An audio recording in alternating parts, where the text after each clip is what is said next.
Silicon ಸಿಟಿಯಲ್ಲಿ ವ್ಯಾಘ್ರನ ಅಟ್ಟಹಾಸ ಮುಂದುವರೆದಿದೆ. ಅಂಜನಾಪುರ ನಿವಾಸಿಗಳಿಗೆ ಜೋರಾಗಿದೆ ಭೀತಿ.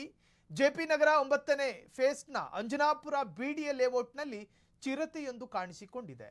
ಚಿರತೆ ಓಡಾಟ ನೋಡಿ ಒಂದು ವಾರದಿಂದ ಬೆಚ್ಚಿ ಬಿದ್ದಿರೋ ಜನ. ಅರಣ್ಯ ಇಲಾಖೆಗೆ ಅದೇನಾಗಿದೆಯೋ ಗೊತ್ತಿಲ್ಲ. ಅಂಜನಾಪುರ ನಿವಾಸಿಗಳು ಆತಂಕಕ್ಕೊಳಗಾಗಿದ್ದಾರೆ ಮತ್ತು ಜನಜೀವನ ಆತಂಕದಲ್ಲೇ ಜೀವನ ಮಾಡ್ತಾ ಇದೆ. ಜೆಪಿ ನಗರದ 9ನೇ ಫೇಸ್ನ ಅಂಜನಾಪುರದ ಬಿಡಿಒ ಲೇಔಟ್ನಲ್ಲಿ ಚಿರತೆ ಕಾಣಿಸ್ಕೊಂಡಿದೆ. ಚಿರತೆ ಓಡಾಟ ನೋಡಿ ಒಂದು ವಾರದಿಂದ ಬೆಚ್ಚಿ ಬಿದ್ದಿರೋ ಜನರ ಆತಂಕನೇ ನಿಮಗೆ ಮಜಾ ಕೊಡ್ತಾ ಇದೆಯೋ ಏನೋ. ಸಿಸಿಟಿವಿಯಲ್ಲಿ ಸೆರೆ ಆಯ್ತಾ ವನ್ಯ ಮೃಗದ ಓಡಾಟ. ವಿಡಿಯೋ ಕಂಡು ಬೆಚ್ಚಿ ಬಿದ್ದ ನಿವಾಸಿಗಳು. ರಾತ್ರಿ ಹಗಲು ರಾಜಾರೋಷವಾಗಿ ಅಡ್ಡಾಡ್ತಿರೋ ಚಿರತೆ ಹೋಗ್ಲಿ ಬಿಡಿ ಅಂತ ಹೇಳೋದಕ್ಕೆ ಅದೇನು ಬೆಕ್ಕ? ಚಿರತೆ ಕಂಡ್ರಯ್ಯ. ಮಕ್ಕಳು ಮರಿ ವಾಸ ಮಾಡೋ ಲೇಔಟ್ ಅಲ್ವಾ ಅದು? ಬಾಣಂತಿ ಹೆಣ್ಣುಮಕ್ಕಳು ಜೀವನ ಮಾಡೋ ಲೇಔಟ್ ಅಲ್ವಾ ಅದು? ವೃದ್ಧ ಎರಡೂ ತರಹದ ವರ್ಗದವರು ಜೀವನ ಮಾಡೋ ಲೇಔಟ್ ಅಲ್ವಾ ಅದು? ನಾಳೆ ದಿನ ಹೆಚ್ಚು ಕಮ್ಮಿ ಆದ್ರೆ ಬಾಯ್ ಬಡ್ಕತ್ತಾರೆ ಜನ ಅನ್ನೋ ಅರಿವು ಬೇಡುವ ಫಾರೆಸ್ಟ್ ಇಲಾಖೆಗೆ. ಮಕ್ಕಳನ್ನ ಹೊರಗೆ ಬಿಡೋದಕ್ಕೆ ಪೋಷಕರು ಆತಂಕ. ಕಾರಿಗೂ ಅಡ್ಡ ಬಂದಿದ್ದ ಚಿರತೆ ಕಂಡು ಶಾಕು. ತುರಹಳ್ಳಿ ಬನ್ನೇರುಘಟ್ಟ ಅರಣ್ಯ ಪ್ರದೇಶದಿಂದ ಬಂದಿರೋ ಶಂಕೆ. ಸಿಲಿಕಾನ್ ಸಿಟಿಯಲ್ಲಿ ಚಿರತೆಯ ಅಟ್ಟಹಾಸ.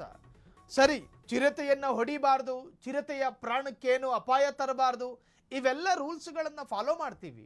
ಆದ್ರೆ ಕಾಡು ಬಿಟ್ಟು ನಾಡಿಗೆ ಬರ್ತಾ ಇರೋ ಈ ವ್ಯಾಘ್ರ ಯಾವುದಾದ್ರೂ ನಿರುಪದ್ರವಿ ಜೀವಿ ಆಗಿದ್ರೆ ಪಾಪ ಜನ ಕೂಡ ಟೆನ್ಷನ್ ಫ್ರೀ ಆಗಿ ಓಡಾಡ್ತಾ ಇದ್ರು. ಯಾವುದಾದ್ರೂ ಮೊಲಾನೋ ಅಥವಾ ಯಾವುದಾದ್ರೂ ಕಾಡಿನ ಮುಳ್ಳಹಂದಿನೋ ಈ ತರಹದ ನಿರುಪದ್ರವಿ ಕಾಡು ಪ್ರಾಣಿಗಳು ಬಂದಿದ್ದಿದ್ರೆ ಬಹುಶಃ ಜನ ಕೂಡ ನಿರಾಳರಾಗಿರ್ತಾ ಇದ್ರು, ಬಂದು ಹೋಗ್ಲಿ ಬಿಡಿ.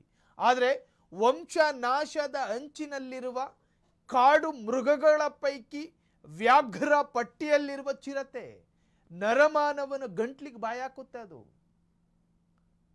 ಮನುಷ್ಯ ಚಿರತೆಯ ಆಹಾರ ಅಲ್ಲದೆ ಇರಬಹುದು ಪ್ರಕೃತಿಯಲ್ಲಿ, ಆದರೆ ತನ್ನ ಜೀವ ರಕ್ಷಣೆಗೆ ಮೊದಲು ಬಾಯ ಹಾಕೋದು ಗಂಟ್ಲಿಗೆ ಕಂಡ್ರಯ್ಯ, ಬೆರಳಿಗಲ್ಲ.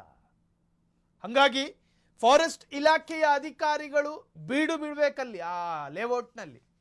ನಿಮಗೆ ಸರ್ಕಾರ ಕೊಡುವಂತಹ ಸೌಕರ್ಯ ಬೇರೆ ಯಾವ ಇಲಾಖೆಗೂ ಕೊಡೋದಿಲ್ಲ. ವ್ಯಾಘ್ರನ ಉಪದ್ರವವನ್ನು ನಿಯಂತ್ರಣ ಮಾಡೋದಕ್ಕೆ ನಿಮಗೆ ಎಲ್ಲಾ ತರಹದ ಪ್ರಿಕಾಷನ್ ಮಟೀರಿಯಲ್ಗಳನ್ನು ಕೊಟ್ಟಿದೆ ಸರ್ಕಾರ. ಅದನ್ನು ಬಳಸಿ. ಅಂಜನಾಪುರದ ಆ ಪ್ರದೇಶದಲ್ಲಿ ಜನ ಆತಂಕದಲ್ಲಿ ಬದುಕ್ತಿದ್ದಾರೆ. ನಾಳೆ ದಿನ ಮಕ್ಕಳು ಮರಿಗೆ ಏನಾದರೂ ಹೆಚ್ಚು ಕಮ್ಮಿ ಆದ್ರೆ ಜವಾಬ್ದಾರಿ ಯಾರು? ಆ ಮಕ್ಕಳ ಮರಿಯ ತಂದೆ ತಾಯಿ 5 ದಿನ ಅಳ್ಕೊಂಡು ಕೂರ್ತಾರೆ, 6ನೇ ದಿನ ಮರೀತಾರೆ ಅನ್ನೋ ಭಾವನೆಗೆ ಇಳಿಬೇಡಿ. ದಿನ ಸಾಯೋರಿಗೆ ಅಳೋರು ಯಾರು ಅಲ್ವಾ? ಅರಣ್ಯ ಇಲಾಖೆಯ ಅಧಿಕಾರಿಗಳು ತಕ್ಷಣ ಎಚ್ಚರಗೊಳ್ಳಬೇಕು. ಸಿಸಿಟಿವಿಯಲ್ಲಿ ಸೆರೆಯಾಗಿರ್ತಕ್ಕಂತಹ ವನ್ಯ ಮೃಗದ ಓಡಾಟವನ್ನ ಪರಿಶೀಲನೆ ಮಾಡಬೇಕು. ಚಿರತೆಗೆ ಅದು ಏನು ಇಷ್ಟನೋ ಅದನ್ನೆಲ್ಲಾದ್ರೂ ಇಟ್ಟು ಅದನ್ನ ಬೋನಿಗಾದ್ರೂ ಬಂಧನ ಮಾಡೋ ಪ್ರಯತ್ನ ಪಡಿ.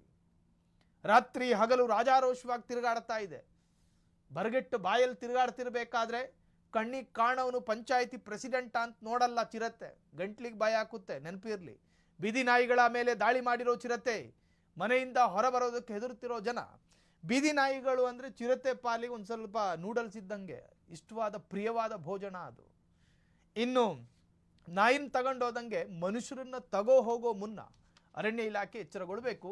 ಈಗಾಗಲೇ ತುರಹಳ್ಳಿ ಬನ್ನೇರುಘಟ್ಟ ಅರಣ್ಯ ಪ್ರದೇಶದಿಂದ ಬಂದಿರುವಂತಹ ಶಂಕೆಯೂ ಕೂಡ ವ್ಯಕ್ತವಾಗಿದೆ. ಹಾಗಾಗಿ ಅರಣ್ಯ ಇಲಾಖೆ ತಕ್ಷಣವೇ ಬನ್ನೇರುಘಟ್ಟ ಫಾರೆಸ್ಟ್ನ ಸುತ್ತಮುತ್ತ ಗಮನಿಸಬೇಕಾಗಿ ಜನ ಆಗ್ರಹಿಸುತ್ತಿದ್ದಾರೆ. ಕ್ಷಣ ಕ್ಷಣದ ಸುದ್ದಿಗಳಿಗಾಗಿ ಫ್ರೀಡಂ ಟಿವಿ ಸಬ್ಸ್ಕ್ರೈಬ್ ಮಾಡಿ, ಲೈಕ್ ಮಾಡಿ ಹಾಗೂ ಫಾಲೋ ಮಾಡಿ. ಹೊಸ ಸುದ್ದಿಗಳ ನೋಟಿಫಿಕೇಶನ್ಗಾಗಿ ಬೆಲ್ ಐಕಾನ್ ಮೇಲೆ ಕ್ಲಿಕ್ ಮಾಡಿ.